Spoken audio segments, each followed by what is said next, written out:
Hello, thank you for joining me on Humanities Radio. I'm Janet Cunningham with the University of Utah College of Humanities, and today, in celebration of Women's History Month, I'm speaking with Robin Jensen, Professor of Communication, about her research on Dr. Sophia Kleegman. Dr. Kleegman was the first woman appointed to the New York University College of Medicine Faculty of Obstetrics and Gynecology in 1929, and was a pioneer in fertility medicine. Professor Jensen is here to discuss more about Dr. Kleegman and the history of reproductive health.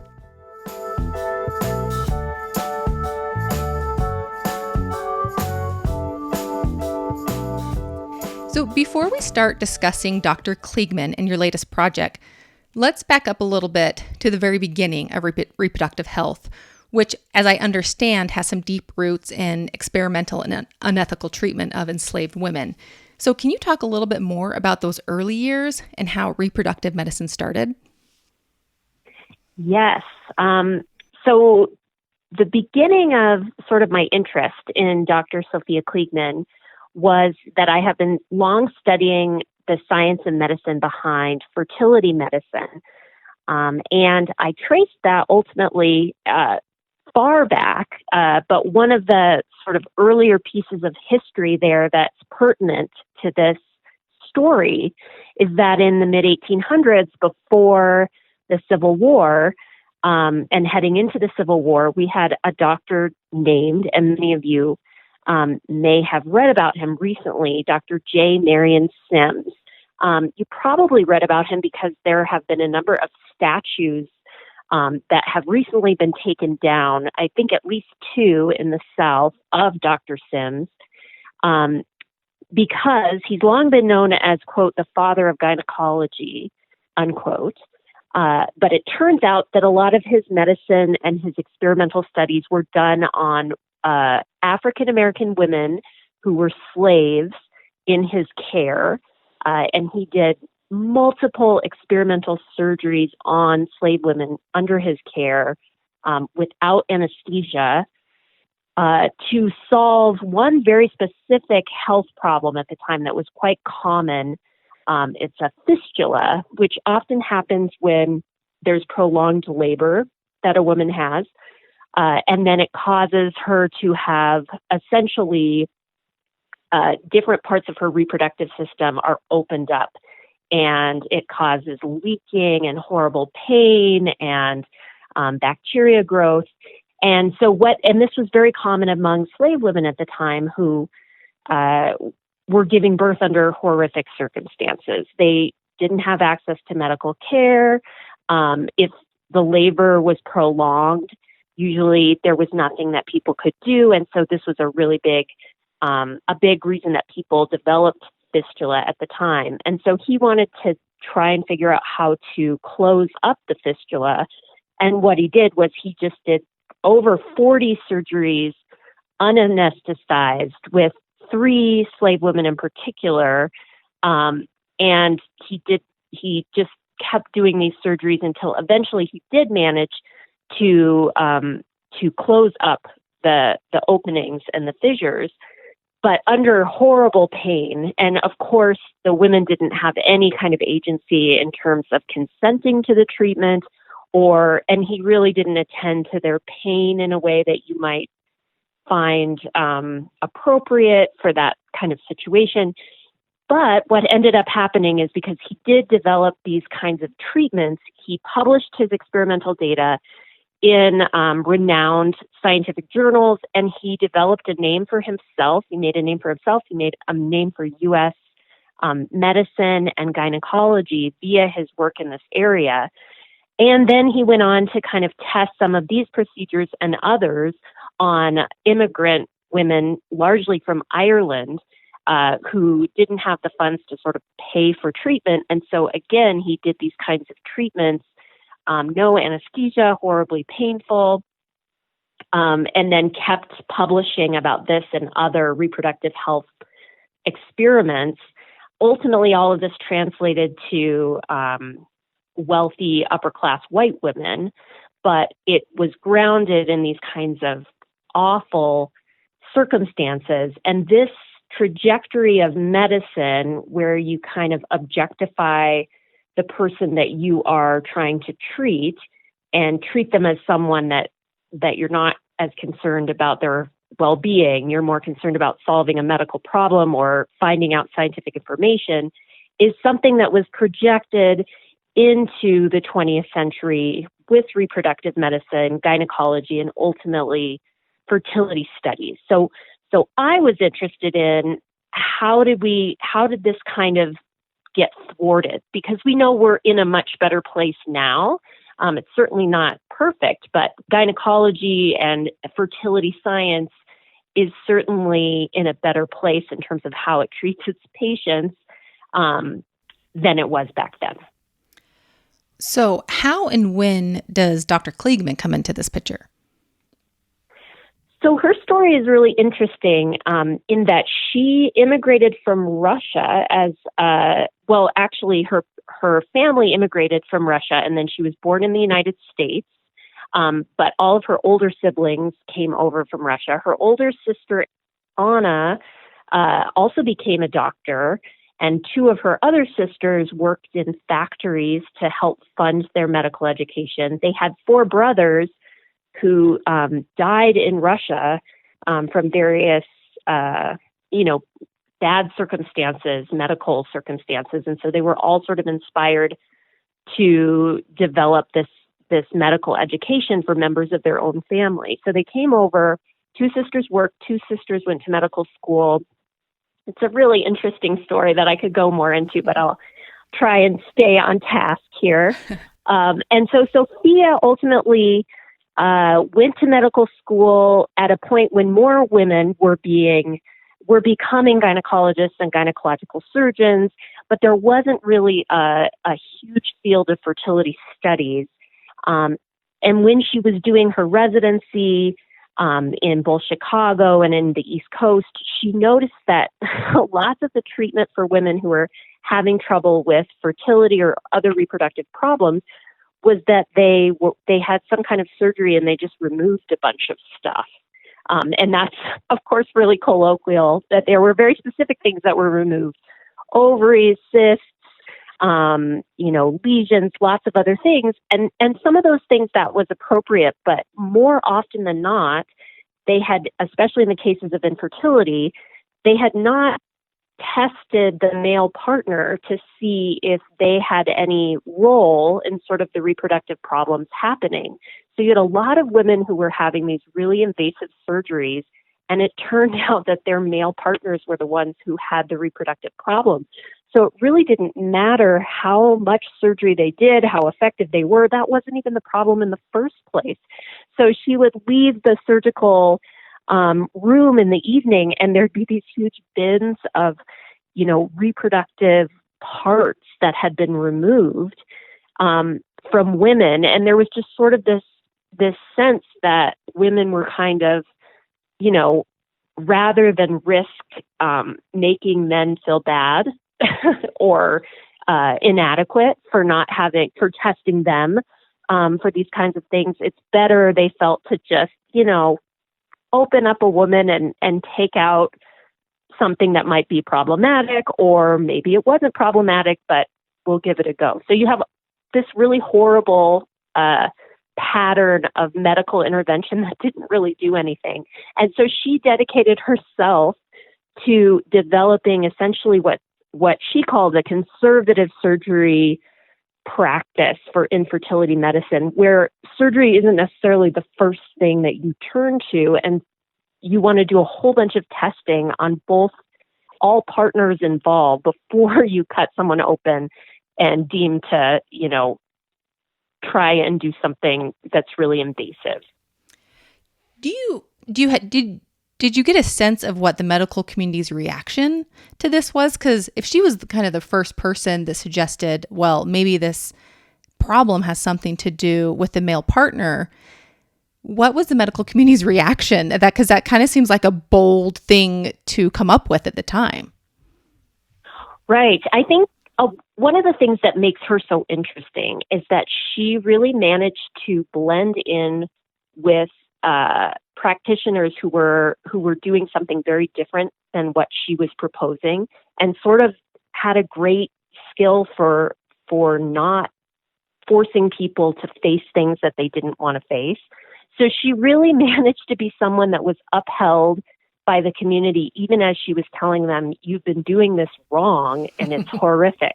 She didn't say it in that way. And so she really became, for me, a great sort of model of communication, in that whether she was writing scientific articles or she was speaking with her professional organization and colleagues, or she was speaking with the public, because she also wrote a lot of magazine articles and was kind of a public doctor. She really had a talent for saying, look, this is how we've been doing things, and I think we can make that better. And actually, this is pretty wrong, but somehow she managed to communicate that message without turning people off and without making them feel like they needed to save face. And so that's part of the reason that she was able to sort of change the practice, because she didn't just come in and say, this is awful, you're doing it wrong, we need to start something entirely new. She really worked to create a bridge from what people had been doing to where they could go.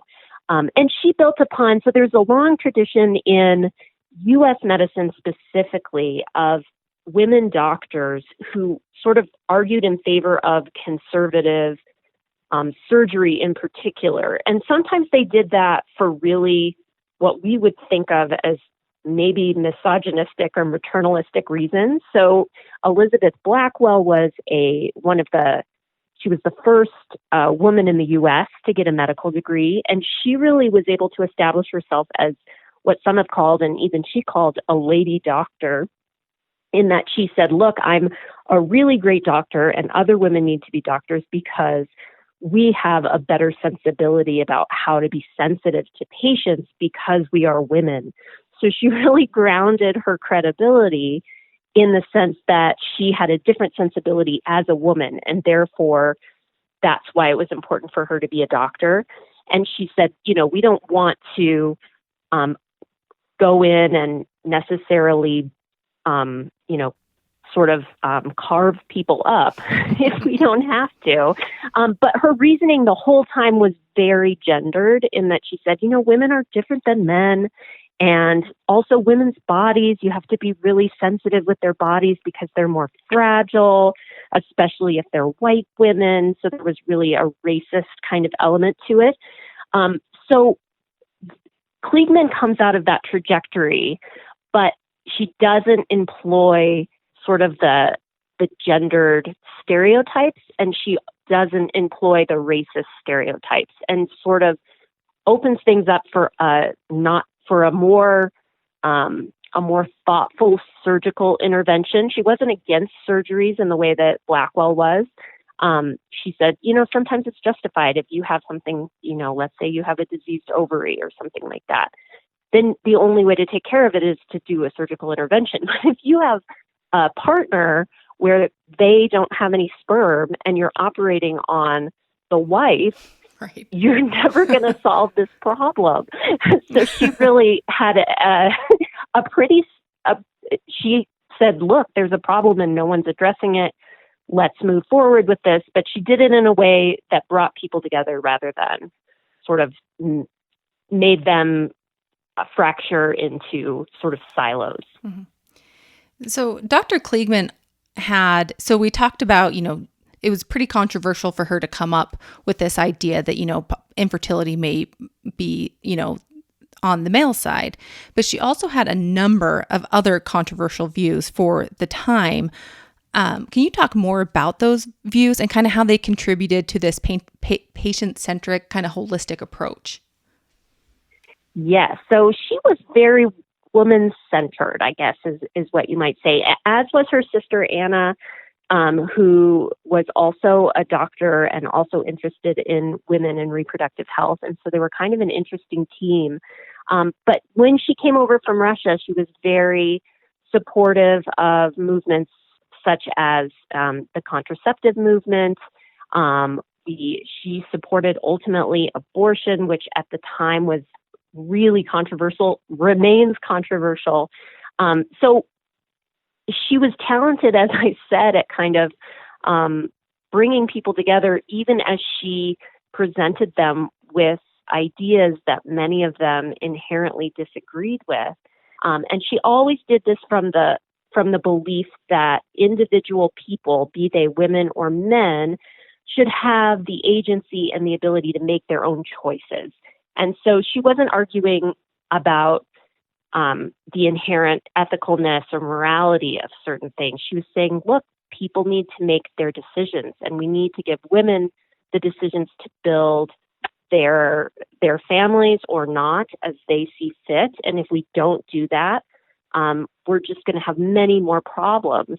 And so the infertility piece fit along with the sense that women should have the contraception they need if they want it. If they desire to have any kind of intervention, including an abortion, she felt like they should have the autonomy to do that. And then all of the advocacy for infertility was to say, look, in the same way that I'm fighting for people to start families if they want them, we should be supportive of people if they're on the other side of things and they want to limit their family or they don't want to have a family. So she really spanned all of those areas, and every single one of them was controversial in a different way. And she was able to use her kind of deliberative sensibility to manage that and bring people together to solve problems, even when they disagreed. Another controversial idea she had that I kind of wanted to talk about briefly was she had advocated and implemented sex education into the curriculum at New York University Medical Center, where she was on faculty. And that, from what I understand, was the first time that sex education was even introduced into any sort of curriculum. So how did that change the course of treatment for women and couples? Yes, it definitely did. And if you go on to her alumni page for her medical school and where she was an instructor, they're still talking about how she was the one who instituted sex education for medical students, which today doesn't sound so wild, but back then was considered pretty daring. And part of that came with the idea. She was one of the early practitioners of believing that there was a psychosocial element to issues of contraception. And she has all these stories about people who come into her care and say, look, we're having trouble. It looks like we're infertile. And it turns out, they thought they were having sex and they really weren't. Or, just basic things where you have people not having the sex education they need. And then, of course, that also happens for medical students, like it happens with anyone else. So her argument was, we have to kind of talk about basic sex education, even though it would be shocking to some folks that people might not have that, but a lot of people didn't and still don't.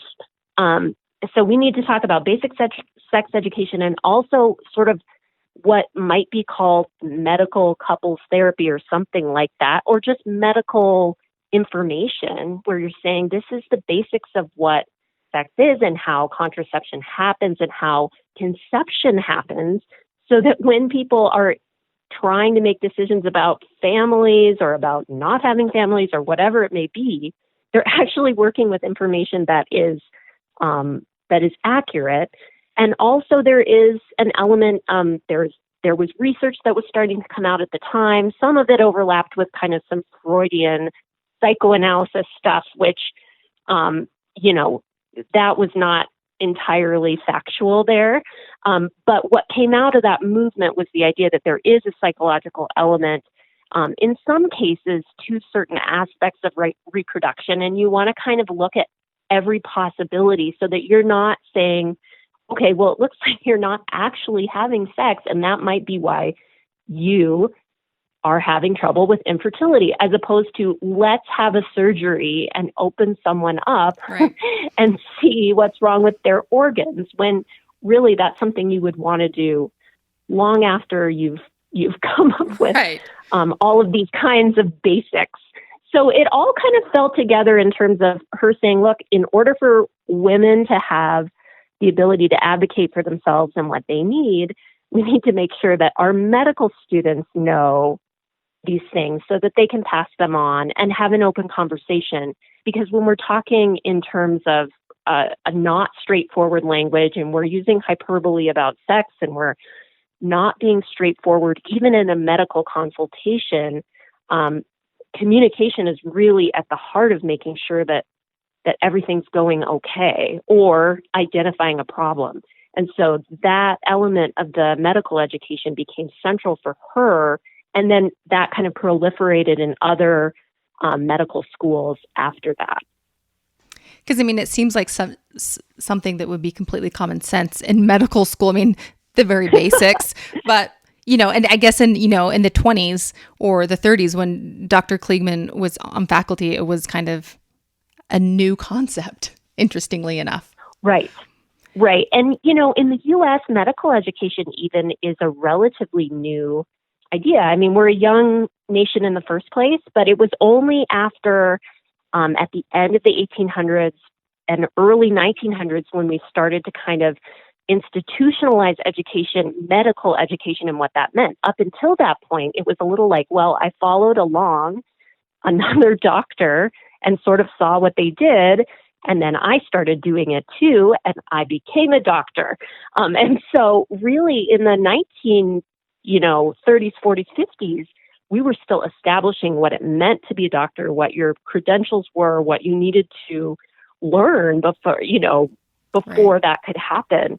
And so she stepped in and said, hey, let's make sure we've got the basics of sex education on the table here before moving forward. So before we end, let's talk a little bit about your project funded by the National Endowment for the Humanities. You're focusing on Dr. Kleegman. So can you tell us a little bit about what you're doing for this project? Yes. So this is a project where I, started out really looking at the history of infertility and fertility medicine and noticing that there were some central figures in that history that we don't know much about. And Kleegman was one of those who really rose to the top for me in that she played a major role in sort of changing fertility medicine. And of course, it's still not perfect, but she was a pivotal role in sort of saying, look, we're doing things that really make no sense. Let's change course and make sure we're solving the problems that we want to be solving. And so I went to Harvard University, and they have the Schlesinger Library there, and they have her papers. And it turns out that there actually isn't that much there on Kleegman because her family threw out a lot of her papers when they were kind of going through her office after she passed away. So part of this is to all of you out there who are taking care of papers of the family, maybe hold on to them to make sure that they're not something that others could use in terms of research or things like that. So anyway, her family threw out a lot of her papers, but there was a lot there. And Dr. Kleegman did publish a lot. She was engaged in a lot of advocacy efforts, and she wrote letters and upon letters and correspondence upon correspondence. And so there is sort of a rhetorical path or traces of her rhetorical history that exist. And I just thought, let's figure out how she intervened in fertility science to make it into a more humane, ethical, medical trajectory. And certainly it wasn't like she came in and said, dun, dun, dun, everything's changed. I am the savior. And that's part of why she was successful. It's also part of why we don't know much about her. There just really isn't a lot of information on her because she sort of played within the dictates of what was expected as much as possible and then changed things within those dictates. So I'm really interested in sort of figuring out all the different ways that she communicated to make that change without kind of blowing the whole thing up. And there's also this really interesting story about her family who came over as immigrants from Russia and her sister who was also a doctor. And, a whole story about the sister who ended up being sort of a specialist on women's menopause and making the argument that women after menopause could still be sexually active and that was really healthy for them. So as you can imagine, that was also a pretty pretty controversial line of study.